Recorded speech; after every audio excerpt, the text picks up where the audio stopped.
بسم اللہ الرحمن الرحیم وَلَقَدْ أَرْسَلْنَا مُوسَىٰ بِآيَاتِنَا أَنْ أَخْرِجْ قَوْمَكَ مِنَ الظُّلُمَاتِ إِلَى النُّورِ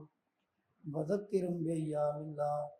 إِنَّ فِي ذَلِكَ لَآيَاتٍ لِكُلِّ صَبَّارٍ شَكُورٍ۔ یہ محرم الحرام کا مہینہ ہے اور آج محرم کی 8 تاریخ ہے، کل 9 ہے، جمعے کے دن 10 ہے، اور یہ مہینہ کس قدر عظیم مہینہ ہے کہ اس مہینے کا احترام رسول اللہ صلی اللہ علیہ وسلم کے نبوت کے اعلان کرنے سے پہلے بھی لوگ کیا کرتے تھے، اور محرم کی 10 تاریخ کا روزہ زمانہ جاہلیت میں بھی لوگ رکھا کرتے تھے، اور رسول اللہ صلی اللہ علیہ وسلم جب ہجرت کر کے مدینہ منورہ آئے تو آپ نے دیکھا کہ وہاں یہودی بھی محرم کی 10 تاریخ کا روزہ رکھتے ہیں، تو آپ نے ان سے پوچھا بھی تم اس دن کا روزہ کیوں رکھتے ہو؟ تو وہ کہنے لگے کہ اس دن اللہ تعالیٰ نے بنی اسرائیل کو فرعون کے ظلم سے نجات دی تھی، لہذا شکرانے کے طور پہ موسیٰ علیہ السلام نے بھی روزہ رکھا اور ان کی قوم نے بھی روزہ رکھا، اس لیے ہم بھی روزہ رکھتے ہیں۔ تو رسول اللہ صلی اللہ علیہ وسلم نے فرمایا کہ ہمارا تعلق موسیٰ علیہ السلام سے جو ہے وہ تم سے بھی زیادہ ہے، اور آپ تو پہلے بھی رکھتے تھے، آپ نے پھر ان کے ساتھ اظہار یکجہتی کرتے ہوئے یہ اعلان کیا کہ ہم بھی اس دن کا روزہ رکھیں گے، اور آپ نے صحابہ کو بھی کہا، اور اسی لیے حدیث میں آتا ہے کہ افضل الصیام بعد رمضان شہر اللہ المحرم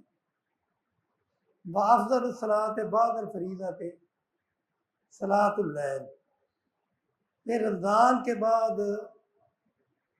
سب سے زیادہ افضل روزہ جو ہے وہ محرم کا روزہ ہے،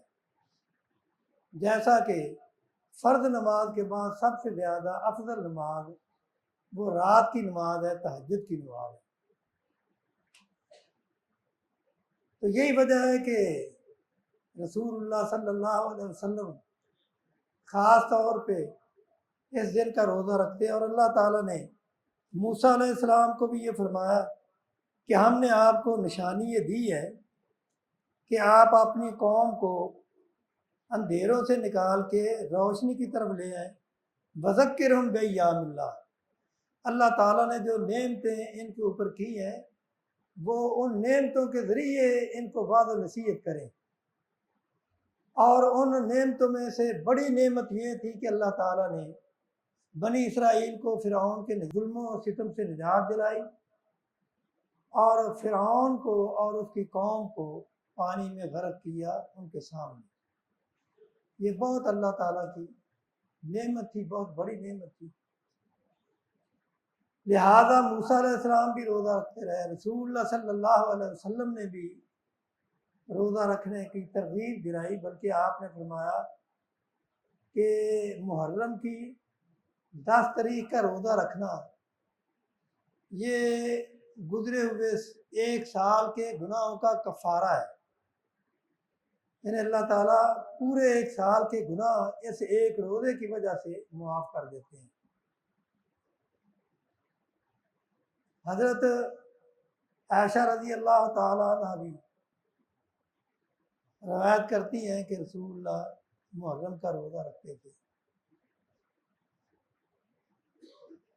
اور اسی طرح معوذ بنت ربیع وہ فرماتے ہیں کہ یہ دن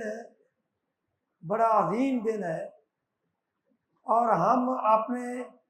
ہم بھی روزہ رکھتے اور اپنے چھوٹے بچوں کو بھی روزہ رکھواتے، اور دوپہر کے وقت یعنی پچھلے پہر اگر ان کو بھوک لگتی تو وہ ذرا گھبراتے تو ہم ان کو کھلونے دیتے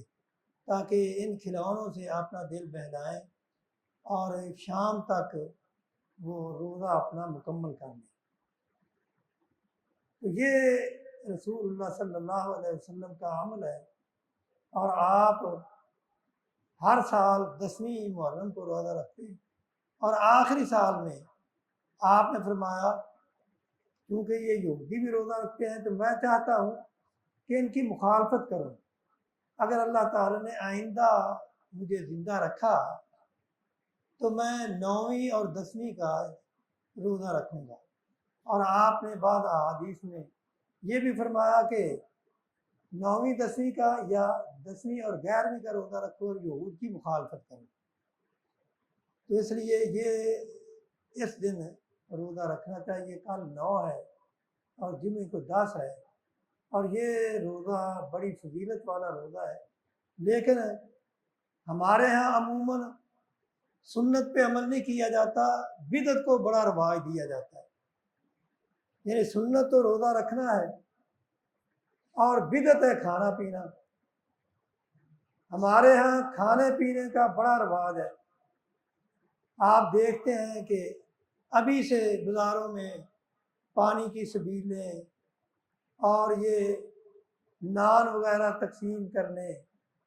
اور 9ویں اور 10ویں کو تو خاص طور پہ اس کا اہتمام کیا جاتا ہے، حالانکہ رسول اللہ صلی اللہ علیہ وسلم کی سنت پہ عمل کرنا چاہیے۔ سنت روزہ رکھنا ہے، کھانا پینا نہیں۔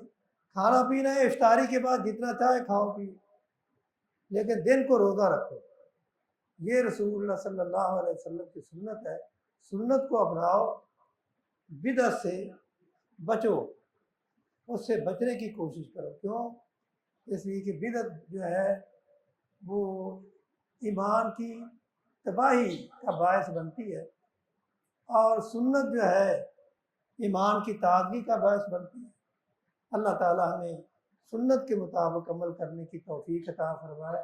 اور بدعات سے اللہ تعالیٰ ہمیں محفوظ رکھے۔ وآخر دعوانا